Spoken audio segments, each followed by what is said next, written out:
Hello, everyone. So, yesterday I had this epiphany moment. It was like this kind of eye-opening, like, wow, I never thought of it that way. I watched a video online and it completely changed my perspective on culture and the world around me and just the way I've been living my life and the way people around me have been living their lives. And it was just this really eye-opening moment, and I wanted to share it with you guys. But first, do you like reading sci-fi? I wrote a book. It is available on Kindle, Kindle Unlimited, and paperback. Thank you very much to everyone who has purchased a copy so far. I hope you've enjoyed it. And if you want to leave a review, that would very much help me with the algorithm. Thank you so much, and now back to the video. The video I watched that was so amazingly eye-opening for me was this one right here. And in it, this woman is talking about how she cares for and maintains her giant cheese wheel. I'm assuming it's Parmesan. Or, you know, some similar cheese, but I'm guessing that that's actually real Parmesan. She has a giant cheese wheel, and she eats pasta out of a cheese wheel. And I mean, I've seen that. I've seen that at like restaurants and things. They do it to really be extra fancy and over the top and add cheese to your food. And so they'll have like a giant cheese wheel, and they'll, you know, serve your pasta out of the cheese wheel and like stir it around so the cheese kind of melts into the pasta. It's like this whole big show. It's a performative thing, right? But like that's something that you see at like really fancy restaurants. It's not something somebody just keeps in their kitchen like, oh yeah, I've got a giant cheese wheel, but here she is with her giant cheese wheel.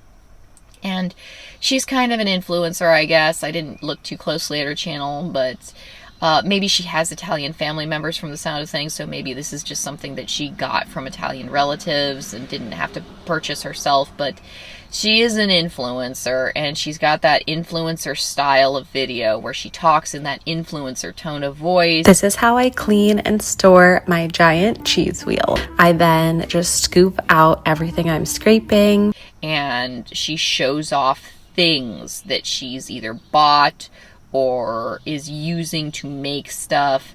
And it's that very common, kind of ubiquitous influencer format. And I don't really watch influencer stuff. Like, I'll watch like remodeling influencers sometimes because I like to look at all the pretty stuff they do to their houses and be like, oh, that's really cool. It would never work for my house, but it's really cool. Or, oh, that's really weird looking. It's pretty in that room, but I mean, I wouldn't want to live with that, but it's cool, you know? It's interesting. It's visually stimulating, right? And I also watch plant influencers sometimes because I have a garden. Like, behind that car, I have a garden. I try so hard to grow food for my family, and I've had a lot of luck with my chickens. Like, the chickens have been going well, but I think I've grown, like, I think on a good year, maybe 5 cherry tomatoes. I suck at gardening. Like, that's pretty much all the influencers that I watch. I watch jokes about influencers. I watch people critiquing influencers and kind of observing the influencer phenomena. And I think that's interesting. And a lot of them talk about the excess of influencers. You know, I was looking at a thing on Tradwives because, you know, that kind of ties back into all the Manosphere stuff. And so I was watching it, and they were talking about the excess of Tradwives. You know, and I don't know which video it was. If I find it, I'll mention it. But I think a few people have pointed it out. You never see a Tradwife video where she's scrubbing a toilet. Like, you never see that. You see Tradwife videos where they're making, like, homemade cough drops. Because, like, as a mom with a household full of kids, like, I don't know where they have the time, but that's kind of the point. It's about excess. It's about wasting time, wasting money, wasting resources because you have all of this stuff. It's kind of like the peacock display.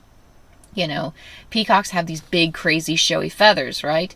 And it's basically a display of, I am so strong and so powerful and so good at surviving that I can even waste energy, waste nutrients, disable myself and hobble myself down with these giant feathers, and I'm still good to go. You know, it's actually a mating display, but that's a style of mating display, and you see it in other parts of the animal kingdom. Well, that's what influencers do. Look at my giant cheese wheel. why the hell do you have a giant cheese wheel, lady?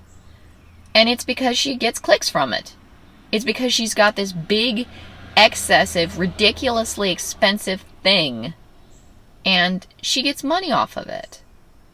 And I know that's not a surprise to any of you, but it finally kind of clicked for me. This is what people are watching. People are spending hours and hours on TikTok, and I mean, I'm spending hours and hours on like Instagram and stuff, watching videos of people trying to sell shit to you. Excessive, unnecessary, unrealistic shit.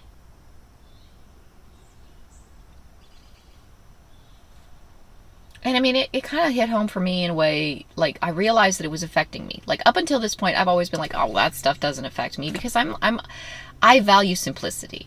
I value a simple lifestyle. We live in this little teeny house. We got our house. It's small, and we have 5 kids. And so, like, I always wanted to live in a tiny house, and now if you throw 7 people into it, you know, at 1,100 odd square feet, all of a sudden it is a tiny house. Like, you know, there's just not a lot of space. And that's fine. And I never thought I was particularly materialistic, but I'm looking at this and it's kind of dawning on me, because I mean, the location where we live, we've got a lot of, I've talked about it in other videos, we've got a lot of like class mixing kind of issues, where we send our kids to the nicest school that we can possibly send them to. It's a private school. We have to pay through the nose for it, which is why we have a small house in the country.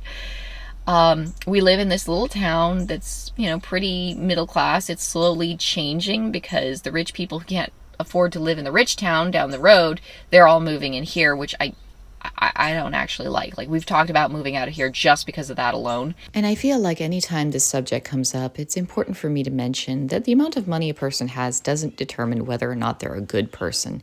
We've encountered plenty of wealthy families who are really wonderful, nice people that I'm very happy to have met.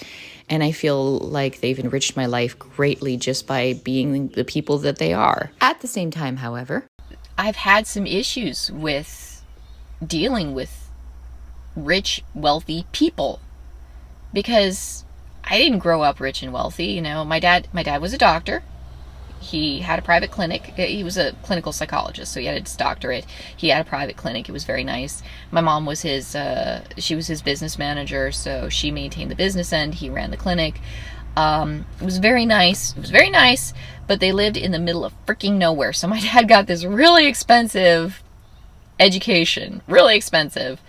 And then he moved out to the middle of nowhere. And yeah, they needed clinicians there. So, like, his job definitely filled a niche. And he usually had more work than he knew what to do with.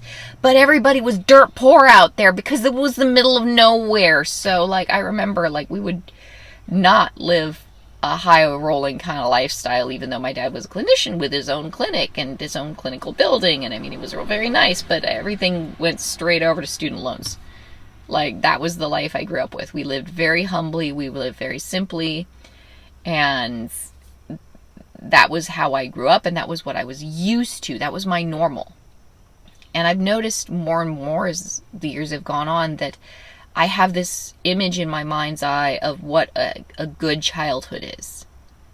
What I want to give my kids. The things that I experienced that were magical to me in my childhood, I want to give it to them.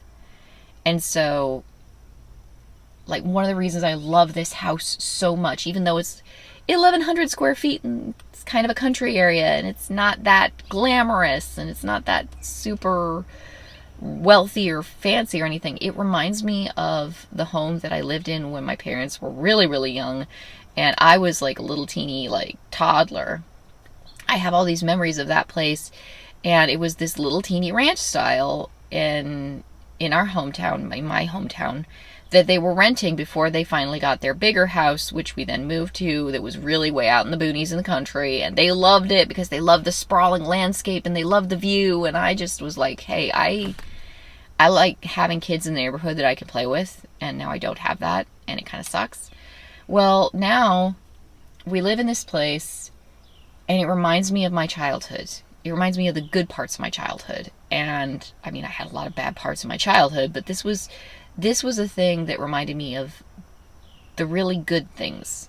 And I wanted to give this to my kids, like this weird, like emotional, instinctive, animal nesting kind of thing in the back of my mind is like, yes, this is simple, it's nice, it's quiet, there's a fenced in yard, the kids can play, and there's woods in the back, and the kids can like experience nature. They can watch deer in the backyard in the mornings. Sometimes we see wild bunnies running around. Sometimes there are wild turkeys. They're getting this beautiful life where they're just right up with nature in the woods, and at the same time they can just go and run around and play. There's some kids in the neighborhood they can play with who are really awesome, and they have this wonderful balance between suburban life and wilderness, and it's perfect. It's just the right balance.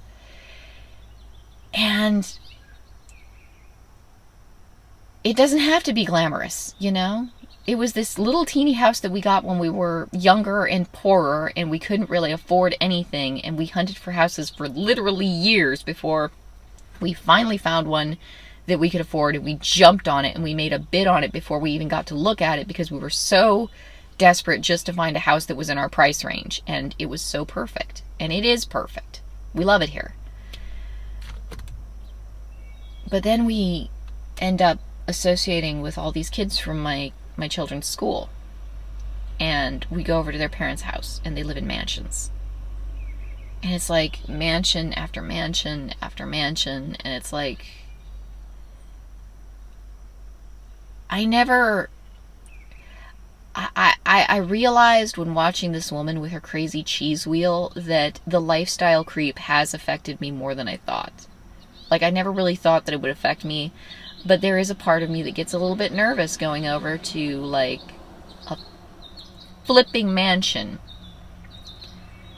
and looking around at just, I mean, it's gorgeous. It's absolutely gorgeous, but I don't live in a house like that, and honestly, I don't think I even want to live in a house like that. And then I look at my kids, and they wanted a bigger house for a long time. And we were looking at buying a bigger house because we only have one bathroom and we have 7 people. At that point, you have to stand in line to pee. But do we really want a bigger house? And after hunting around and finding some bigger houses that we could technically get, we talked to the kids about it, and they're happy here. My daughter likes hunting for lizards outside. We like the woods. We like the fact that people can watch deer and wild bunny rabbits running around in the woods behind our house. We like the fact that we've got neighbors' kids that my kids can play with. You know, we have a life that we've built here. We know our neighbors. We know the people who live down the street from us. We know all these people around us. We've built a community here. And it's kind of like, I don't think I want to leave, actually. Even if it is small, even if it is humble and simple, but maybe that's the point. Maybe that's part of the appeal. The simplicity of it. I don't want to live in a mansion. And I mean, it looks nice. It all looks nice. And some of the houses we looked at, they were gorgeous, gorgeous houses. Things that looked like something out of a fairy tale because, I mean, that's what we could find. That's what we were looking for. It's like, you could buy this beautiful fairy tale house.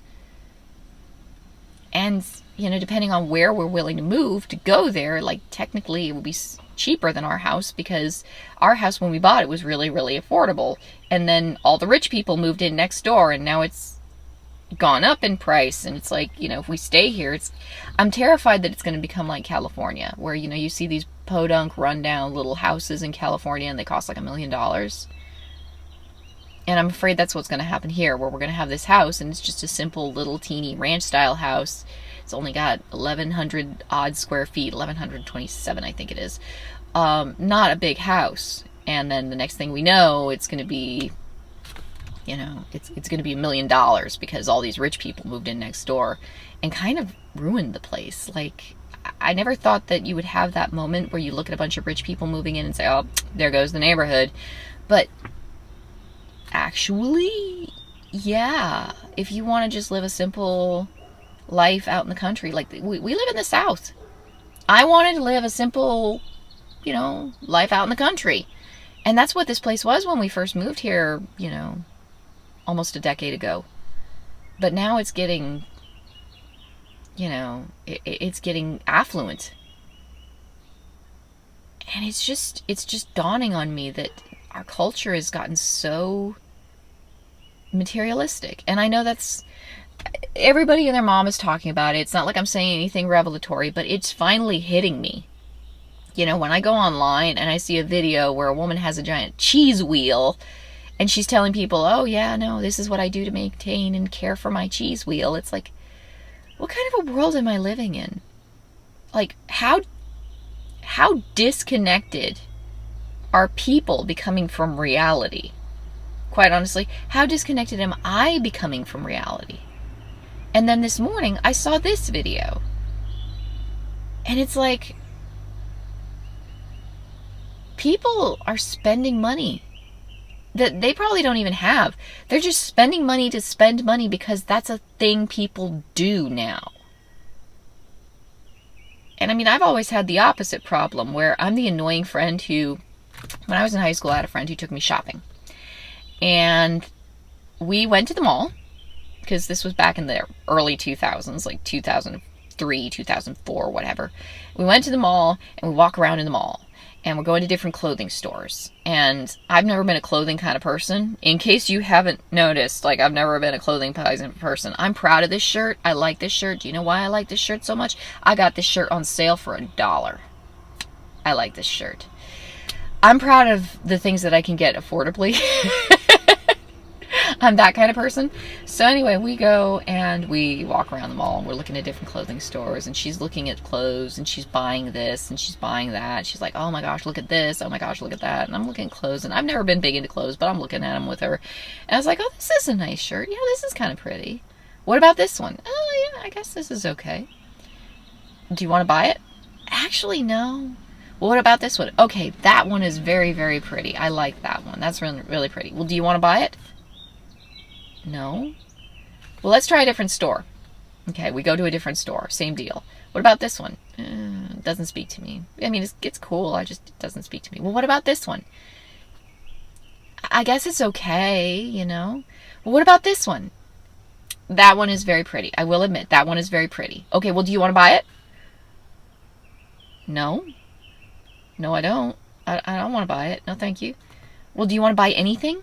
After we had been at the mall for like a couple hours, she finally looks at me and says, you have to buy something.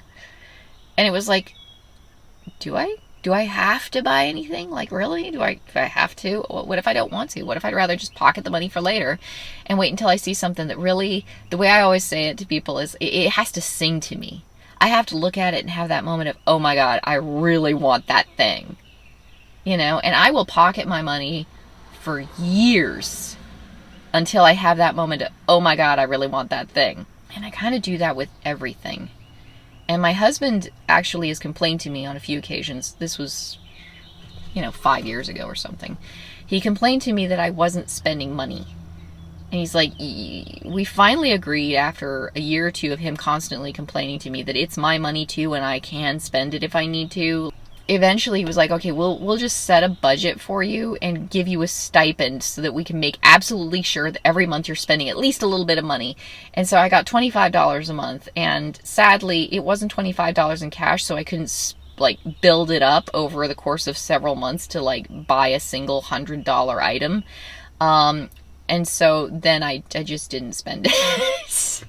And everybody was looking at me like, you really only give $25 a month? And I'm like, I really don't want to spend more than that. It feels like too much. And then they're like, that's not a lot of money. I mean, I've kind of relaxed a little bit, but I look at it and it's like, we've become a culture of just spending money on shit. And I understand that influencers are trying to make money. And that's probably why she's showing off her giant cheese wheel. She's showing off this glamorous lifestyle that might not even be real, might be very manufactured, but she's showing it off so that she can get clicks, get attention. I watched another one of her videos and she's making this quote-unquote salad, and it looked really crazy, and I guess it was fancy, but it was kind of insane and bizarre and weird looking. And it's all about getting clicks. It's all about looking unique. It's all about standing out and getting attention. because that generates more clicks, which generates more money. And we're teaching ourselves to just be materialistic and spend money on shit. And it blows my mind. And I didn't think it was affecting me until I realized that I feel kind of insecure about my tiny little house. You know, you go over to enough mansions and you see enough rich people and they're always doing their things together and they're always talking about, like, summer vacation started and all these moms, I would hear these snippets of conversations. Oh, we're going to the Grand Canyon this year. And I'm sitting there like, I don't go on vacations. And I felt really kind of weird about that. Like, you know, that's not so great. And then I talked to another friend of mine, like, who's actually a real person. That's probably not a right way to say it, but I mean, I do feel like that sometimes. Like, some people are just not real. Some people are so ostentatious and so superficial. And I talked to one of my friends who's like just a real, honest to God, down to earth human being, and she's like, yeah, we can't afford vacations. And I was like, yeah. And she's like, I don't know who in our generation can afford vacations. And I was like, yeah. And it was just this moment of, thank you so much for being real. Like, I like my little house. I always wanted to live in a small house, and I have a small house. And small houses, like, I got into the tiny house movement so big back when I was renting an apartment, and the rent was going up $100 every single year, and I was just daydreaming about buying a little tiny house. You know, something small, something manageable, something, like, you can decorate a tiny house and make it look really pretty. Like, we replaced the windows in our house at one point. And the windows were getting old. They kind of had to be either repaired or replaced or something. But we expanded the windows in our house because this house came with, like, little teeny windows from, like, it was built in the 70s. They're 70s style windows. They're just little teeny things that you can kind of see out of, but it doesn't bring a lot of light in. And so we got bigger windows. And we can do that because we don't have that many windows to begin with because it's a small house. And it was still kind of an expensive, like, big ticket item for us, but at the same time, like, now we've got these big pretty windows in our rooms, and we've got this little teeny tiny dinky bedroom that's just so small, but every time I walk into it, I'm like, it's so cozy because it's so tiny. And it just feels like this little teeny cocoon. I love my small house, and at the same time I feel so much pressure to get a bigger house so that we can have an extra bathroom, so that we're not waiting in line to use the bathroom with all our kids, and, you know, maybe some extra bedrooms so each kid can have their own bedroom, because that would be nice. But we've got 5 kids, so we're looking at a house for like 6 bedrooms. That's insane. And we can find it, but it's like, do we need that? Do we actually need that, or is that just something that's being... Hey, Mom? Yep. You know, do we need this, or is just that we're having this kind of lifestyle creep when we look at the world around us and see all this crap that other people have and think, oh, well, I should have that crap too. I don't know. It was a moment where it was really revelatory for me. I like small houses. And maybe that's weird, but that's what I like. Why would I get a big house when I don't want a big house? What am I thinking right now? And I mean, maybe you guys are experiencing it too, where you feel like you need to get stuff that you don't even want. Like, every once in a while I'll see something I want, but I mean, there's a lot of stuff that I don't want. And usually, I always thought the influencers weren't affecting me because, like, I'll watch things and I'll see people doing things and it's like, okay, that's really cool. I like how they did that with the colors and the design and all that stuff. And then I'll just turn around and walk away. And it's like, I don't sit around thinking about how I need to have, for example, a strawberry shaped planter because that's kind of ridiculous, or a strawberry shaped vase, or whatever this strawberry thing is. I don't need that. It's interesting, but I don't need that. But I am realizing more and more it is affecting me. It affects me too. And that's ridiculous. Because honestly, I like the shit I have. I am proud that I was patient enough and vigilant enough in my shopping habits that when I found a $1 shirt, I could afford to just snatch up a $1 shirt. I had that money set aside. I waited for it. I thought about it. I wore the same $1 shirts for years, and they were starting to fall apart. And the little cat claws, because my cats have claws and they poke holes in things, I had little holes in my shirts, and it was like, okay, I do need to eventually buy some more shirts. And then I saw them, and it was like, I spent $7 on shirts, and I got 7 shirts. I'm proud of my ability to do that. That's what I'm proud of. It's not how much money I spent in the sense of, oh, I spent all this big grandiose amount of money. It's, I found a good deal. I was patient. I was smart about it, and I feel proud about that. And maybe it's not a glamorous designer shirt, but hell, you know, this is the one I wanted. Same thing with the house. This is the house I want. It's not a mansion. It's never going to be a mansion. But this is the house I want. I want to live the life I want to live. And I really want to be, in the future, in my life, more vigilant about only living the life I want to live and not living the life I've been told I should want to live. And maybe that's something that you guys need to hear too. You know, maybe you're struggling with the same thing I'm struggling with, where it's like there's this culture of materialism just surrounding us that we're just being steeped in, and eventually it becomes so ubiquitous that we start not noticing it when it's affecting us. Anyway, I'm getting text messages from my husband. I need to go watch my baby because he is probably getting into some stuff. The toddler is too. There's some chaos in my house right now I probably need to go address. I hope you are all in good health, and I will talk to you guys later.